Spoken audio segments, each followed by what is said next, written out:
Okay, for the past few days, we have started to explore the stages of concentration, how it looks like. It starts with when the 5 hindrances bubble up, we try to overcome it.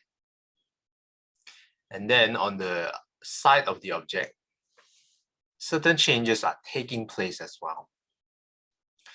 The original object of concentration is a gross physical object, but with the strengthening of the concentration, the original object gives rise to learning sign, ugaha nimitta. For a kasina object, a mental image of the disc, whatever you see in front of you, can be seen as clearly in the mind. Yeah? If you open your eyes, you see the object, and you close your eyes, you see the exact same image in your mind. For the breath, it will be a reflex image arising from the touch sensation of the air currents moving around the nostrils.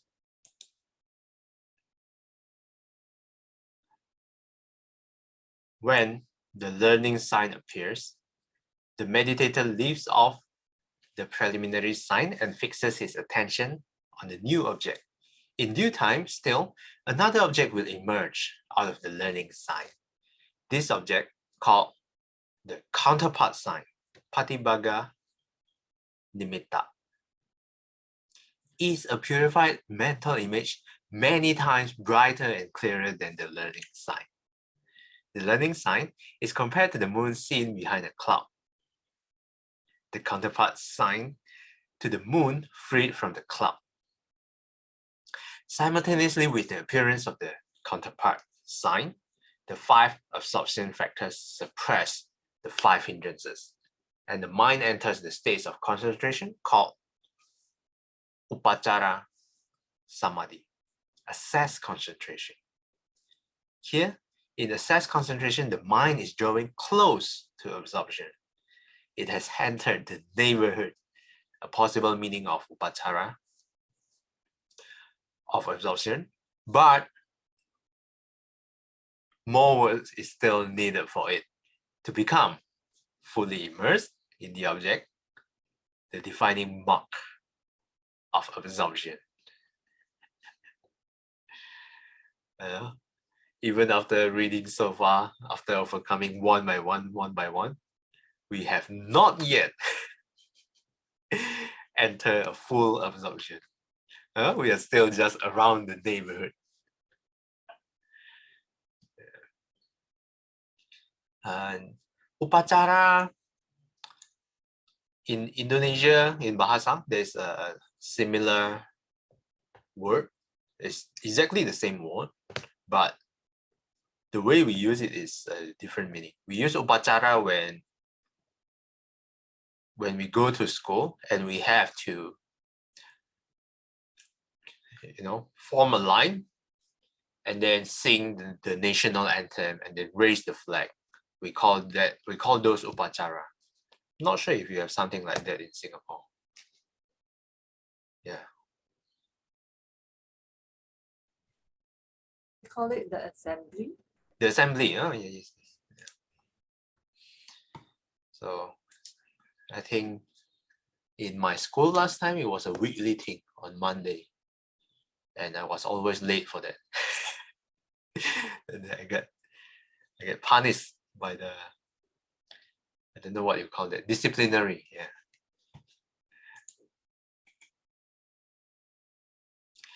Okay, let's continue reading.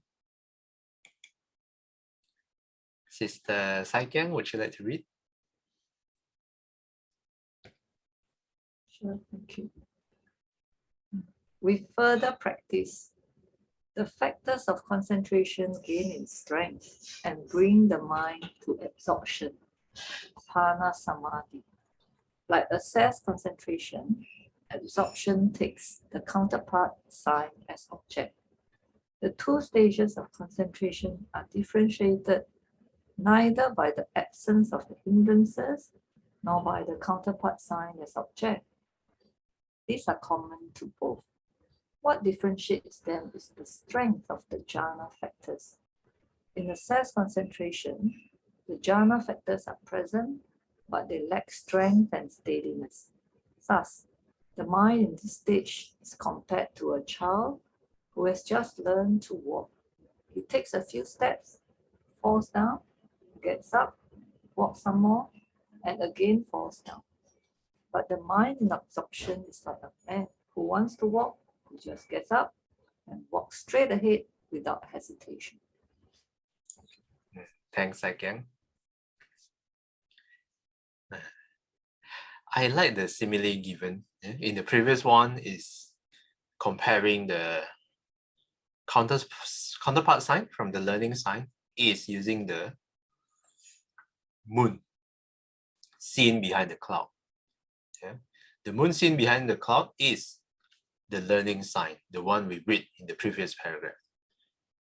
When the moon is freed from the cloud, we can call those counterpart sign. The image is much clearer. In this paragraph, the one that Sai Kyang reads,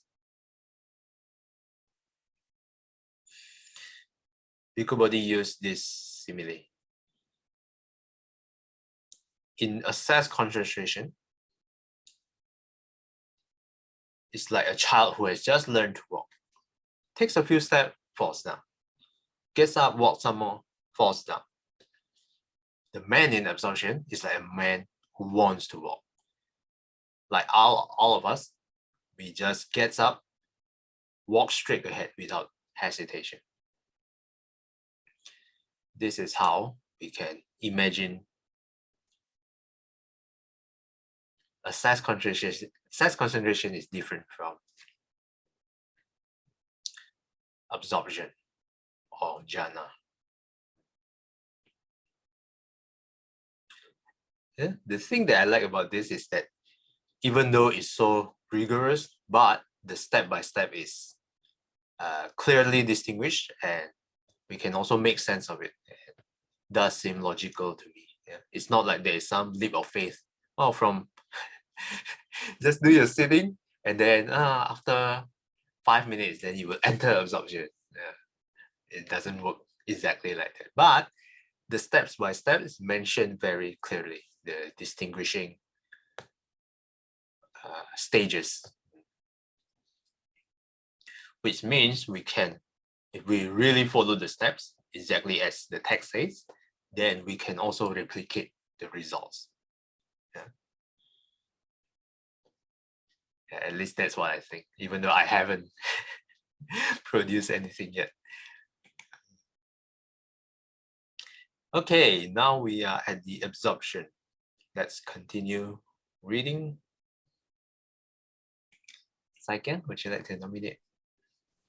Mr. Choi Kwan, thank you.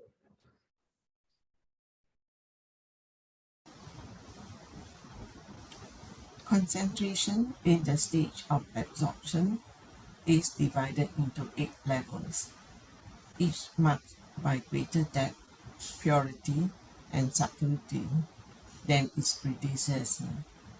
The first 4 form a set called the 4 jhanas, a word best left untranslated for lack of a suitable equivalent, though it can be loosely rendered meditative absorption.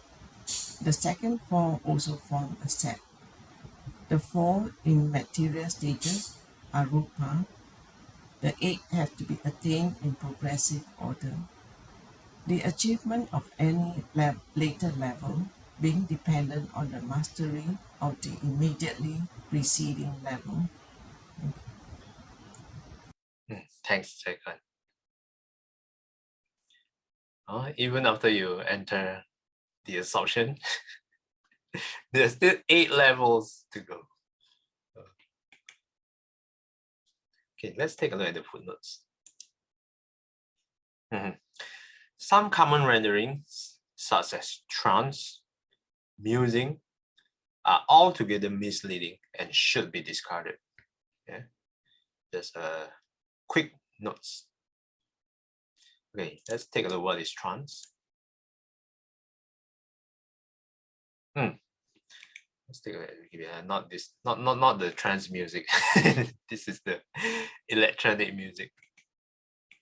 Okay, this trance, let's take a look at Wikipedia, is a state of semi-consciousness in which a person is not self-aware and is either altogether unresponsive to external stimuli, but nevertheless capable of pursuing and realizing an aim, or is selectively responsive in following the directions of the person, if any, who has induced the trance. Yeah, something related to hypnosis. Yeah. Here it says meditation to magic flow, prayer, altered states of consciousness. But the footnote says this word is misleading and should not be used. Yeah, should be discarded. Yeah, this is not the states that we are looking for in the in Buddhist meditation. Let's take a look at musing.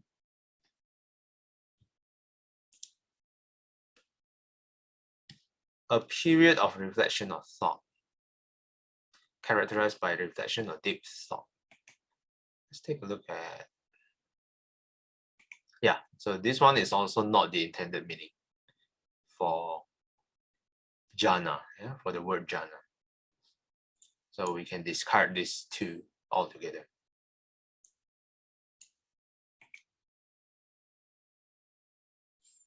It is best to just leave the word untranslated, jhana, just like other Pali words that can only retain its original meaning using that word itself. For example, dukkha, yeah, loosely translated as suffering, but it does not capture the full meaning of dukkha. Yeah. So as best as you can, just use the original word dukkha. Like this one, just use the original word jhana.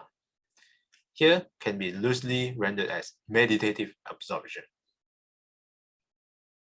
Yeah, we have the first four will be called the four jhanas. The next four is called immaterial states, arupa. These 8 are attained in progressive order. The first jhana, and then goes to second jhana, third, fourth, and then enter into first immaterial states, second, third, fourth immaterial states.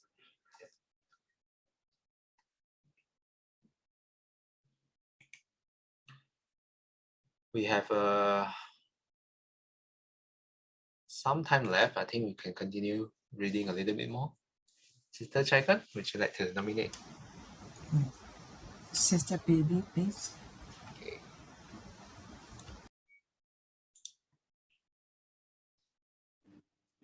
Thank you. The four jhanas make up the usual textual definition of right concentration. Thus, the Buddha says, and what mounts is right concentration. Herein, secluded from sense pleasures, secluded from unwholesome states, a monk enters and dwells in the first jhana, which is accompanied by initial and sustained application of mind and filled with rapture and happiness born of seclusion. Okay, thanks, Sister Billy. The first paragraph is the usual stop passage from the sutta, textual definition of the first jhana.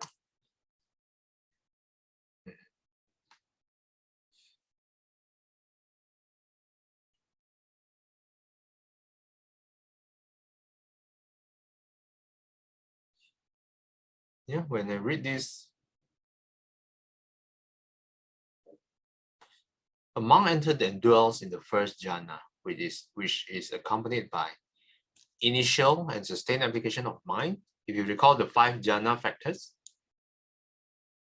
initial application of the mind is the first, sustained application of the mind is second, filled with rapture, the third factor, and happiness, born of seclusion, the fourth factor. Then, where is the fifth factor? one-pointedness.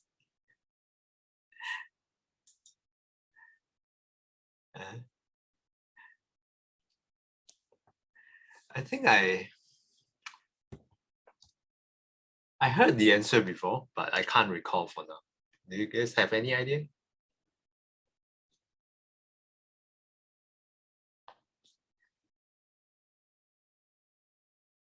Okay, if not, let's keep this question in view. We will do some homework and then see if we can find the fifth factor, one-pointedness.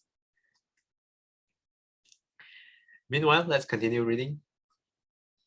Sister Billy, would you like to nominate?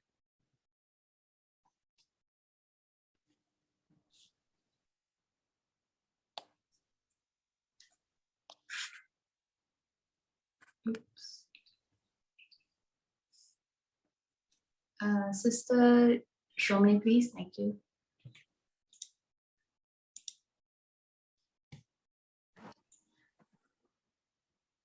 Then, with the subsiding of initial and sustained application of mind, by gaining inner confidence and mental unification, he enters and dwells in the second jhana, which is free from the initial and sustained application, but is filled with rapture and happiness born of concentration. When the fading out of rapture, with the fading out of rapture, he dwells in equanimity, mindful and clearly comprehending, and he experiences in his own person that bliss of which the noble ones say, happily lives he who is equanimous and mindful. Thus, he enters and dwells in the third jhana. Okay, thanks, Shomi. Okay, I think the last one we can let Sister Aikim to close the sutta. With the abandoning of pleasure and pain, and with the previous disappearance of joy and grief, he enters and dwells in the fourth jhana, which has neither pleasure nor pain and purity of mindfulness due to equanimity. This monk is right concentration. Thanks, Sister Aikim. Okay, let's take a look at footnote 64. It's from Digha Nikaya, Word of the Buddha, page 80, 81. But this thought passage of jhana, you will always see in the sutta. Yeah, it's not limited to one sutta. You will encounter this many times.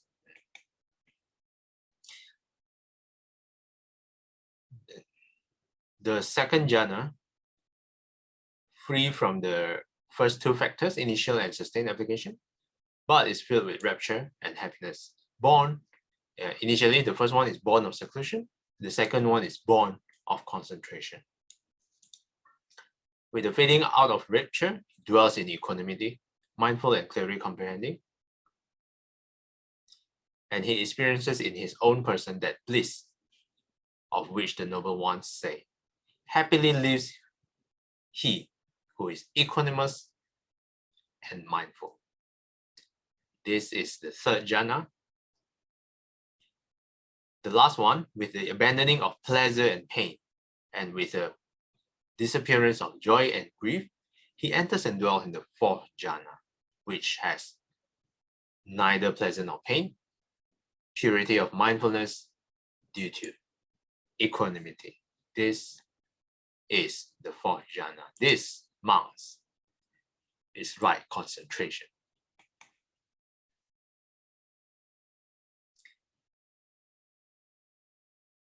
Okay, I think the paragraphs to come will explain further how does the jhana looks like. Yeah, will be elaborated in more details. To find out, let's read together next time.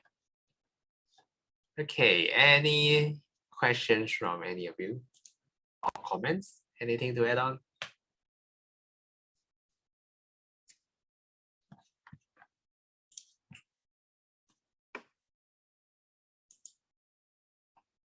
Okay, if not, let's do a dedication. 厌消三障诸烦恼，验得就会真明了，普愿追掌细笑处，实是常行菩萨道。阿弥陀佛。Till we meet again, may we be guided by the Buddha, Dhamma, and the Sangha. Sadhu, sadhu, sadhu. Have a meditative day ahead. Thanks everyone for Thank participating. you. I'll see you guys next time. Bye-bye.